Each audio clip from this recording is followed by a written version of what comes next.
Eh bien, c'est à la fois le même Mont-Saint-Michel, mais totalement différent. On est véritablement dans un Mont-Saint-Michel qui a 1300 ans d'âge, mais qui va retrouver une certaine jeunesse. C'est-à-dire qu'à la fois, on retrouve l'image familière que l'on a du Mont-Saint-Michel, cette pyramide, sauf qu'on l'a dépouillée tout autour.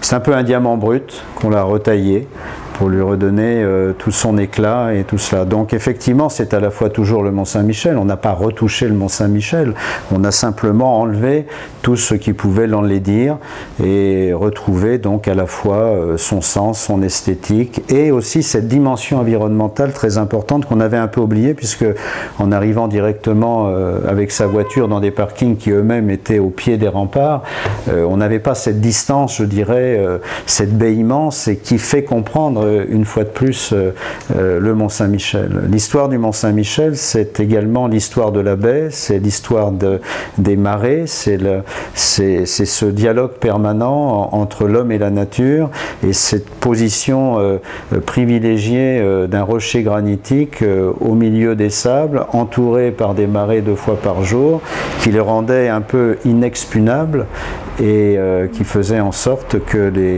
les ermites et ensuite les religieux, mais aussi les militaires pour le défendre, y ont trouvé d'abord un refuge et ensuite ont construit ce qu'est le Mont-Saint-Michel aujourd'hui. Donc ça, c'est très important.